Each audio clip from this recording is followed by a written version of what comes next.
Okay, when we hear the music, we know we're ready to go. Good morning, everybody. Woo. Good morning, good morning. Woohoo! Day 2, Xerocon 23. Yes, and I got some really good boots on today. Today is the award ceremony day. I got pink, shiny boots, and I'm wearing a very electric blue suit.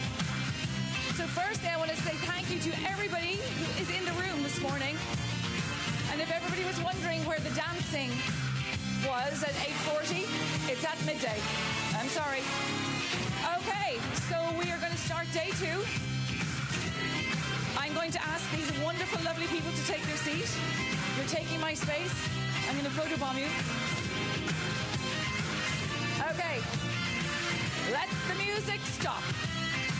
I feel like I'm actually matching. I really do look like I'm matching here today. Good morning, everybody. How is everybody? Thank you. Thank you. Okay, so we are going into day 2, and this is the opening ceremony for day 2. Or ceremony, but it's the opening session. So we're going to have a few things. We are going to be talking to Alison from the US State Department. We're going to have a keynote speech from Shirley Pinto. And after that, we will be moving into parallel sessions. I will be taking the mic and interviewing Megan Lawrence of Nike about the Fly Easy shoes. So it's a great start to the day. Now remember, if there's anything anybody needs, you know that we're here and around. Our food will start at 11:30, as always, in both upstairs and downstairs. I encourage you all to go out to the exhibit outside and go talk to people and make sure they're making those connections. And tonight we have the award ceremony. So we've got plenty of activity today to keep everybody engaged and happy. Please make sure you're drinking water. Please make sure you're resting, because I think everybody is full of energy but also exhausted, and we have 2 more days to go. Now, one of the things about the Xero project is about its accelerating and expanding and connecting and growing. In a way, it's like this spider web going out around the world. And we are delighted today to invite Alison Coburn from the State Department. And what she's going to do is, this is a really big deal. They have funded wonderful advocates in human rights and disability all around the world. And the most important thing is they decided to bring the delegates to the Xero conference instead of COSP, which I think is amazing to Xero. And the reason they've done that is to ensure that their delegates get access to great minds like themselves to create connections so they can scale and accelerate the work that they do. So I know everybody's a little shy, but I just do want to recognize the delegates that are here in the room, encourage you to go up and talk to them and meet with them, because that's what this conference is all about. So I'm going to hand over to Alison to do that, but I will hustle them. And can we give a round of applause, please, here to Alison, who chose to come to the Xero conference instead of COSP. We love you. COSP is also very important, but I really appreciate Robin and the Essel Foundation for providing us a little bit of space to host our grants as well in some other meetings. But I will just offer quickly, if you want to raise a hand or turn around, also they'll come up to the side of the stage if anybody wants to find them. But I have to now go over to my remarks. Nobody raised their hand? I guess I'll just do it like this. So I'll go quickly because we're starting a little bit late. Excuse me for skipping over a few things, but my name's Alison Coburn. I am a white woman with blonde hair and blue eyes. I'm wearing white and a colorful scarf. I got the late memo on wearing green, so I have green pants on, thanks to a colleague. I don't appear to have a disability, but for several years, I've felt comfortable identifying as somebody with a disability thanks to having major depression and anxiety I've lived with for about the past 15 years. I'm really happy to be with you all today. I'm honored to be given time to stand on this stage and tell you about some of the grant making that my office does. I'm here because I work for the US government at the Department of State. In most countries, that's known as the Ministry of Foreign Affairs. But we like to call it state. So I work at state. in a bureau that's dedicated to the promotion of human rights in U.S. foreign policy. That includes the promotion of disability rights in foreign policy, because disability rights are human rights. The State Department's probably not well known for grant making. You've maybe heard of USAID. But we also do grant making. And here at the Zero Project, I'm proud to share that our office has dedicated funding to disability rights and disability justice work, centering people with disabilities first, for more than 10 years. We give grants to organizations of persons with disabilities and other nonprofit organizations to fund advocacy efforts towards governments at local and national levels. Our grants range from $20,000 to up over $1 million. All the grants have the basic premise that organizations of persons with disabilities are funded to, one, advocate for disability rights legislation that's in line with the UN CRPD, and two, that the legislation be properly implemented in any given country around the world. You might say that those are some lofty goals, but I believe very strongly in their importance, as does the US government. So the US has more than 100 people represented at the conference this year. I think that's a direct result of our country's strong legislation that includes equal rights and access for persons with disabilities in the US. Obviously, the most popular piece of that legislation is, of course, the Americans with Disabilities Act that was passed in 1990, also known as the ADA. It's a comprehensive piece of legislation that requires inclusion for people with disabilities in all areas of public life. This comprehensive legislation is what guides disability grant making from the United States. But because we provide funding for this work to happen in other countries from the State Department, I prefer to align things through grants that focus on implementation of the CRPD, the Convention on the Rights of Persons with Disabilities. So the CRPD and its articles are essential to democratic processes. People with disabilities are often prevented from participating in political and democratic processes due to barriers that are both physical and attitudinal. Democracy is a process, however, and it demands that we all get involved. Too often, people with disabilities aren't able to fully exercise their rights or even get a seat at the table where their rights are being discussed. I think this room knows that all too well. Grants at the State Department are putting people with disabilities in organizations run by and for people with disabilities in decision-making seats and funding their advocacy to government bodies, again, both at the national and local levels in over 30 countries worldwide. Our grantees work for the adherence to the universal standards that are outlined in the UN Convention on the Rights of Persons with Disabilities. The concept of nothing about us without us is central to our grant making. Every government needs to consult with organizations of persons with disabilities and individual people with disabilities about the inclusion in all aspects of life and government. The CRPD is a fantastic framework for those consultations. Of course, that's easier said than done to walk up to a government and tell them how they should adhere to and completely comply with the UN CRPD in a lot of places. Still, it's our belief that empowering organizations of persons with disabilities in approaching their governments through a legislative reform and oversight of implementation lens is the best way to start on that long road of support for full inclusion in society. Using the CRPD as a measure for this work is important because it sets basic standards that any government can follow. All of the grants in my office keep this principle in mind, and over the past 10 years, the portfolio has provided more than $40 million to empower human rights defenders with disabilities and disabled people's organizations to do this work. Most recently, I'm proud to share that we have a congressionally mandated earmark for this programming in the US, which has increased steadily over the past few years. Essentially, that means that the US Congress has required my office to do disability rights granting, and they also allocated money to us to do it. I'm happy to talk about some of that in greater detail with anyone that wants to find me today off the side of the stage, or tomorrow. I'm here all day. But now, if it's okay, I'd like to just give you a few specific examples of the grassroots work that we've funded recently. Many of those groups are here at the Zero Project, and if you ask me, I can help you make some connections later on. Please come up to the front of the stage later if you guys want. Okay, so the first example I have is from Malaysia, where the State Department programmed, in cooperation with the International Foundation for Electoral Systems, IFES, on enabling organizations of persons with disabilities to successfully conduct advocacy activities that engaged with government officials during the early parts of COVID-19. The support was provided through a training that IFES held with local disability organizations using an IFES digital advocacy toolkit that was developed with our funding, in support from our funding.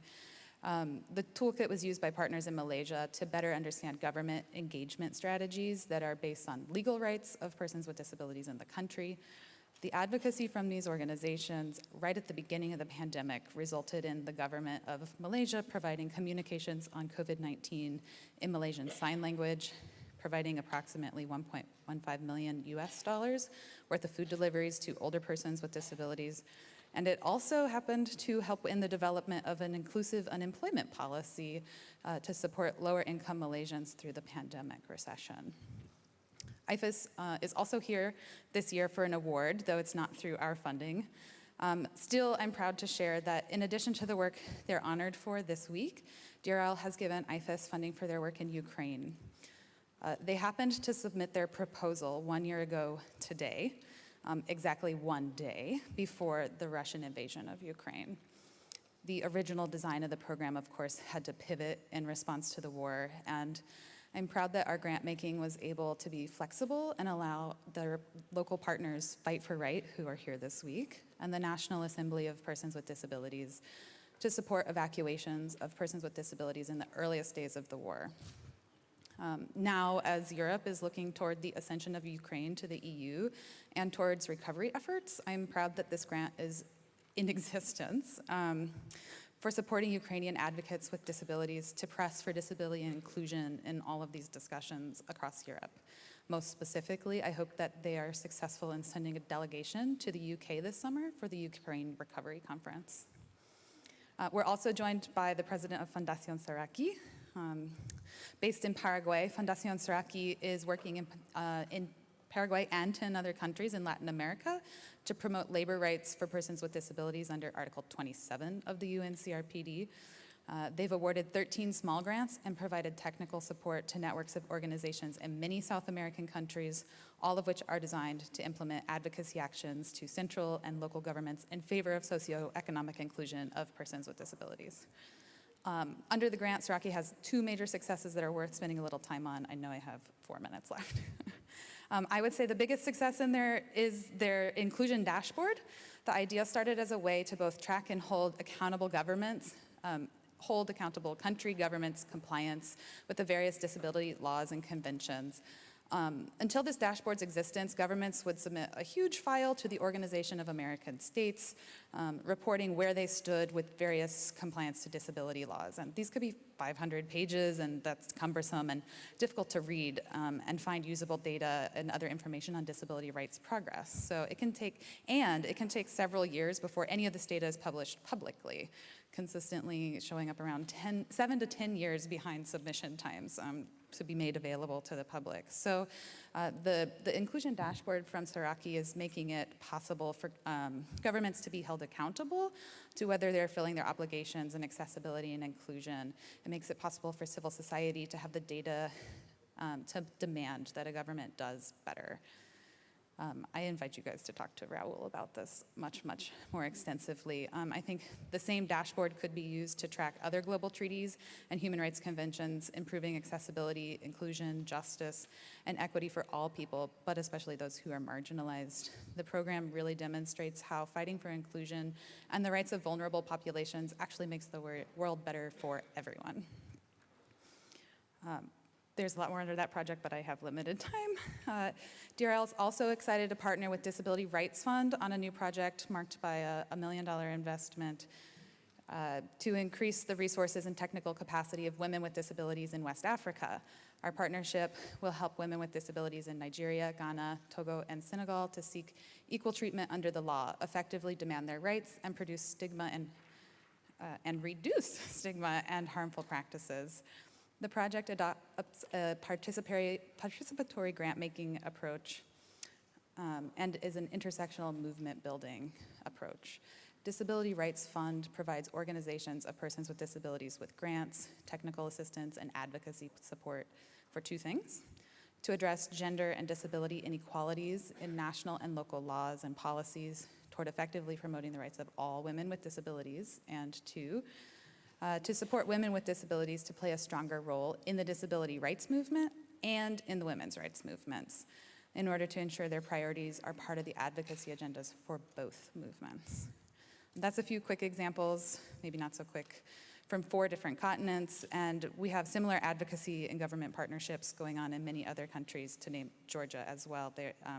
The Independent Living Center from Georgia is here. I'm sorry I didn't include you guys. They've just started their grant, and I am completely blown away by everything they're doing.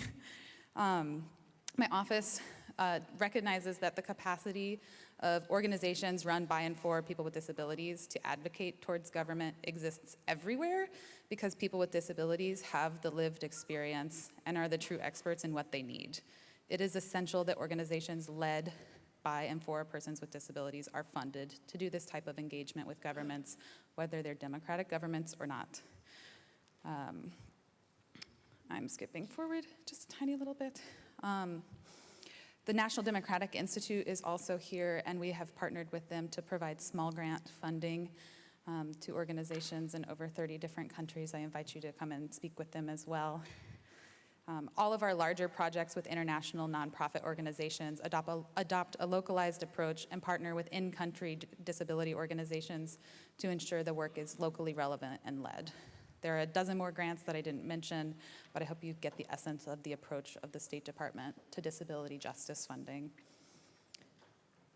In closing, I want to end with a quotation from the Secretary of State, Antony Blinken, which I think speaks to the importance of the work that's being discussed here today. Inequality is a national security issue with global consequences. The systematic exclusion of individuals from historically marginalized and vulnerable groups from full participation in economic, social, and civil life impedes equality globally while fueling corruption, economic migration, distrust, and authoritarianism. I would be remiss not to thank Judy Heumann, my personal mentor and North Star in all of this work, for her groundbreaking role. Yeah.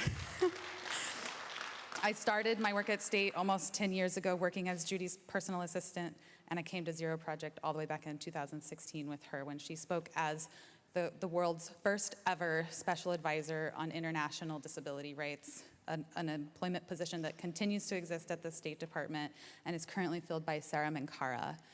Without these incredible women with disabilities advocating for disability inclusion in US foreign policy, all the work that I mentioned would not be funded by the State Department.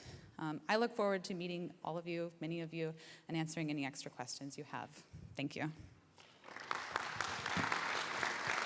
Thank you, Alison.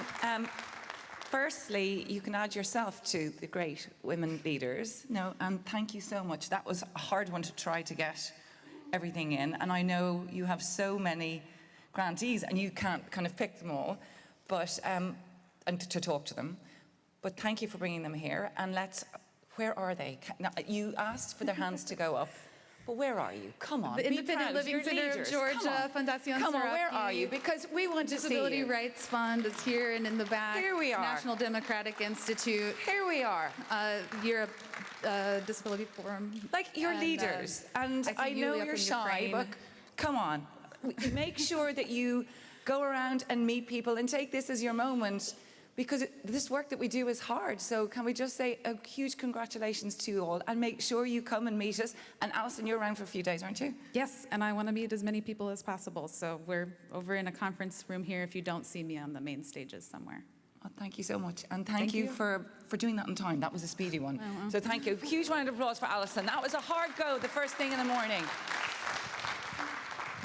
Okay, so I am going to invite to the stage a legend. And, you know, all of us in this work we do, and I think Alison has just talked about people like Judy Heumann, who has mentored lots of us, and the importance of role models and people standing up and telling their story and owning their place in leadership positions.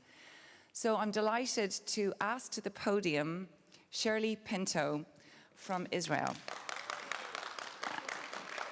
Shirley is the first deaf member of the Knesset in Israel, and this is why it's so important for us